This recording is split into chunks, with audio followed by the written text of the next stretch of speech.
कक्षा 10 के सभी विद्यार्थियों का मेरे चैनल में हार्दिक स्वागत है। आज मैं उपस्थित हूँ आपकी संस्कृत पद्य पीयूषम का चतुर्था पाठा शांति सौख्यम लेकर। इस पाठ में आपके 10 श्लोक दिए गए हैं, जिनको मैंने 2 भागों में बांटा है। 5 श्लोक आपके इससे पूर्व वाले वीडियो में हो चुके हैं। आज आपका 6 से लेकर 10 तक है। तो आइए पाठ प्रारंभ करते हैं। ये पाठ श्री व्यास रचित महाभारत से लिया गया है। इसमें लगभग 1 लाख श्लोकों का संकलन है, इसीलिए इसे सत सहस्त्री संहिता भी कहा जाता है। 18 पर्वों में निबद्ध इस काव्य में मुख्य रूप से चंद्रवंशी राजाओं, कौरव एवं पांडवों के परस्पर संघर्ष का उल्लेख किया गया है। प्रस्तुत पाठ में युद्ध के अंत में सरसैया पर लेटे हुए भीष्म पितामह के द्वारा युधिष्ठिर को दिए गए उपदेशों के कुछ अंश हैं। क्षमा द्वारा मनुष्य को जीवन की सार्थकता प्राप्त होती है, ये सर्वोपरि गुण है। इस पर युधिष्ठिर को भीष्म पितामह ने उपदेश दिया गया है, उन्हीं का इसमें संकलन है। तो 5 तक आपका हो चुका है। आज आपका 6ठा श्लोक है। वैसजम एतद दुःखस्य यतद एद अनुचिन्तयेति चिन्त्यमान ही न वेति भूयश्चापि प्रवर्धते। वैसजेतम, यह औषधि है। दुःखस्य, यह दुख की औषधि है। क्या?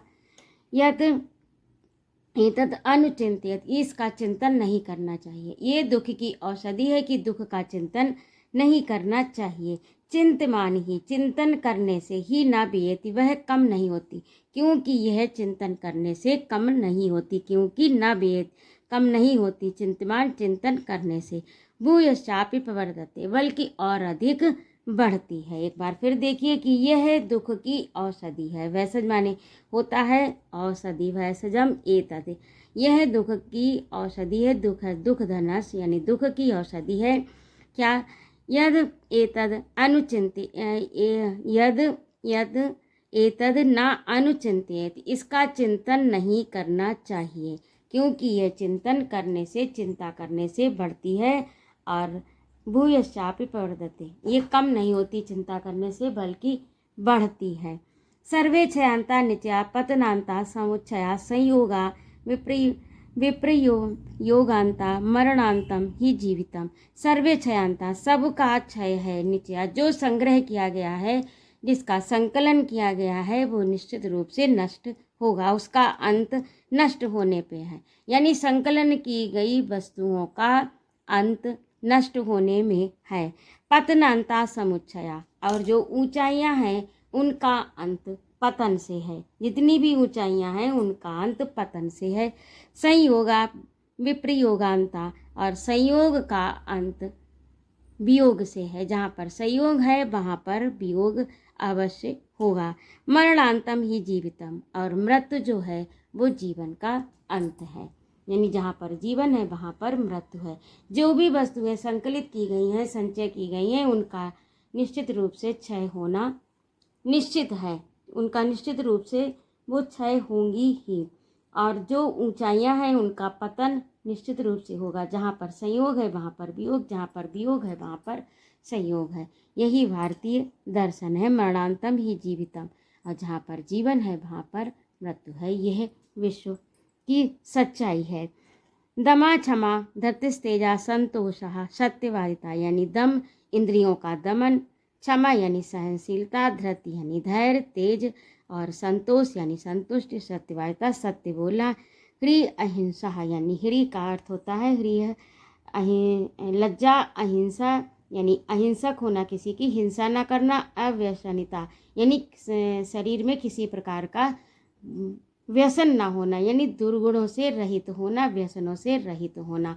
अहिंसक होना, दुर्गुणों से, व्यसनों से रहित होना, लज्जाशील होना, इंद्रियों का दमन करना, क्षमाशील होना, धैर्य धारण करने वाला होना, तेज से संपन्न, संतुष्टि और प्रिय बोलने वाला, दाक्षम यानी निपुणता, चतुरता, चाएत, ये हैं सुखावहा, सुख को प्रदान करने वाले गुण हैं। ये जो ऊपर बताए गए हैं वे सुख को प्रदान करने वाले गुण हैं। ये क्रोधम सन यच्छन्ति क्रोधान संशमयन्ति चा न कुपयन्ति चा भूतानां दुर्गान तरन्ति ते। ये क्रोधम, जो क्रोध पर नियंत्रण कर लेते हैं। ये क्रोधम, जो क्रोध पर सन्निच्छन्ति यानी क्रोध पर नियंत्रण कर लेते हैं। क्रोधान संशमयन्ति, और क्रोधी में क्रोध में आए हुए व्यक्ति को शांत कर देते हैं, यानी क्रोधी मनुष्य को शांत कर लेते हैं और अपने क्रोध पर नियंत्रण कर लेते हैं। न कुप्यंति चा भूतानाम, जो प्राणियों पर क्रोध नहीं करते, दुर्ज्ञान तिरंति ते, वे दुर्गम पथ को पार कर जाते हैं, यानी उनके मार्ग में कितनी भी कठिनाइयाँ आए, कितनी भी विपत्तियाँ आए, उनका मार्ग कितना भी दुर्गम हो, लेकिन वे उस मार्ग को पार कर लेते हैं इन्हीं गुणों के कारण। जो अपने क्रोध पर नियंत्रण कर लेते हैं, क्रोधी व्यक्ति को शांत कर लेते हैं, किसी प्राणी पर क्रोध नहीं करते, वे अपने मार्ग में आई हुई विपत्तियों को आसानी से पार कर जाते हैं। अभयम यस्य भूतेभ्यो भूतानां भयम यतः तस्य देहादि विमुक्तस्य भयम नास्ति कुतश्चन। वह तस्य, उसकी देहादि देह के विमुक्तस्य, देह को विमुक्त होने पर, यानी मुक्त होने पर, अर्थात शरीर को त्यागने पर, भयम नास्ति, उसके लिए कहीं भी भय नहीं है। शरीर का त्याग करने पर उसके लिए कहीं भी भय नहीं है। किसके लिए? अभयम यस्य भूतेभ्यो, जो जिसके द्वारा प्राणी अभय को प्राप्त होता है, यानी जो प्राणियों को अभय दान देता है। अभय का अर्थ होता है न डरना। जो प्राणियों को अभय दान करता है, भूतानाम भय, जिससे प्राणी भयभीत नहीं होते, यानी जो प्राणियों को भयभीत नहीं करता, जिससे प्राणी भयभीत नहीं होते। अभयम तस्य यस्य भूतेभ्यो, जो प्राणियों को अभय प्रदान करता है, भूतानाम भय, जिससे प्राणी भय को प्राप्त नहीं होते, तस्य देहाद, उसकी देहाद माने देह से, विमुक्त से, वह देह से मुक्त होने पर, अर्थात शरीर त्याग करने पर, जब वह शरीर त्याग करता है तो उसके लिए कहीं भी किसी प्रकार का कोई भय नहीं है। तो ये था आज का अंक। यदि आपको मेरा पढ़ाना अच्छा लगा हो तो कृपया मेरे कमेंट बॉक्स में अवश्य लिखें और मेरे चैनल को सब्सक्राइब अवश्य करें, लाइक और कमेंट करें तथा अपने मित्रों में शेयर करें। आपके सुझाव का भी मेरे कमेंट बॉक्स में सादर स्वागत है और आप यह भी लिखें कि आप इसके बाद क्या पढ़ना चाहते हैं।